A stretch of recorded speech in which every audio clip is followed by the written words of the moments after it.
Yo, what's up guys? Welcome back to my channel. This is Mckoy once again, and today we're going to react to an unboxing video from Matteo Guidicelli.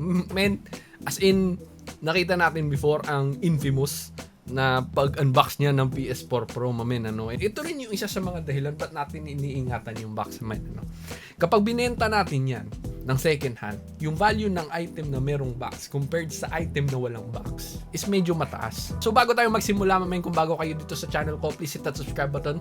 And pagkatapos ng video, kung nagustuhan niyo yung reaction ko, guys, you might want to hit that like button and share this video kasi gumagawa tayo ng mga PC case review and we also do PC building on this channel. So if you're interested, you might want to hit that bell notification button as well so that you'll be updated whenever I upload a new video. So without further ado, mamen, let's do this. If you haven't seen the original video from Matteo, just click the description box. I placed there the link. In 3, 2, 1.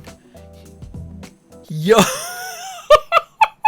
Just look at the dislike and likes on this video, mamen. Look at that, bro. I think he murdered this PlayStation 5. Nararamdaman ko na, as in, shit. Let's go, mamen. Let's go. Let's go. Let's go. It's expensive. Si ako bala. It's expensive. Hindi ako bala. Napupunitin ko yan. There's no expensive to Guidicellis, mamen. Let's go. Hey, what's up everybody? Magandang umaga pa dito eh. Yo, let's close this ad because it doesn't need ads, mamen. Let's go. Basyo. YouTube, what's up guys? Matteo Guidicelli here. I'm sure you guys are expecting this moment to come. So let me put on the sexy shades. Say Theodore. Theodore, say hi to everybody. Oh, sorry, Theodore. Oh, sorry, says this hi. No, for. Alright. Tanga na bahay nila to, men. As in garden lang nila to. Something special. Bring Bring it down, baby. Bring it down. Oh, what a catch. What a catch. Okay. Yo! Siyempre guys, pag nag-handle kami ng expensive shit, as in, iniingatan yan guys. Si Matteo! Wala atang na. Naawa ko sa PS5, men. Let's go! Recently, I gave Pau Pau also. Everybody knows what it is. The box says it all. So, hope you guys enjoy. Have a great time. Oh! So, you know what? I have something special to do. The mic, I'll put it right here for you gamers.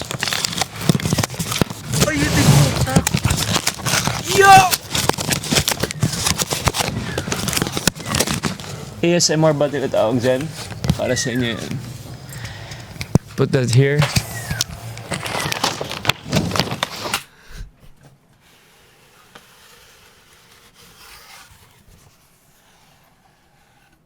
Ang dali lang naman eh. Yo, the dislikes of this video is...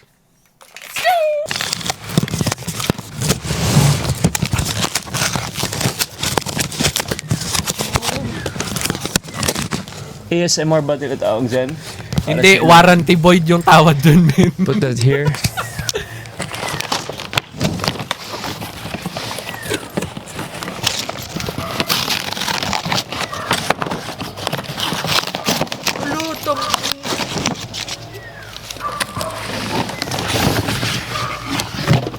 Yo, what the... Yo, this...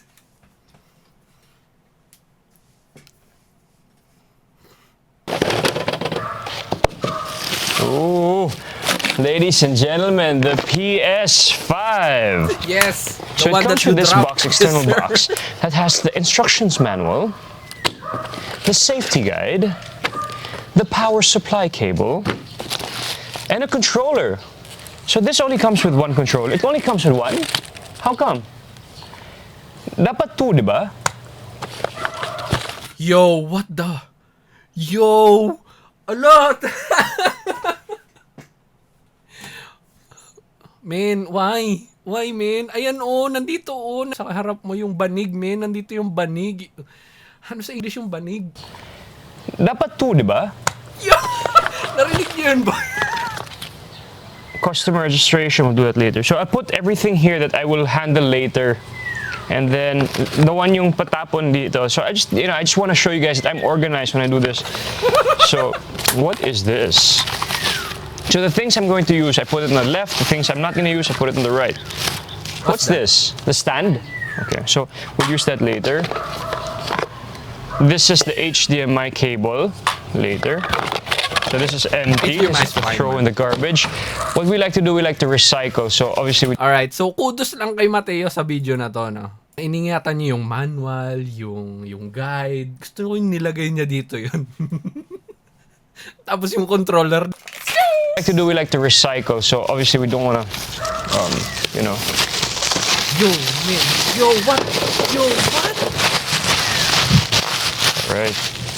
So mga nagko-complain dyan, by the way, this table is shock absorbent. So the PS5 does not feel any, kumbaga, doesn't feel any shock because the table is from a Cebu company and it's shock absorbent.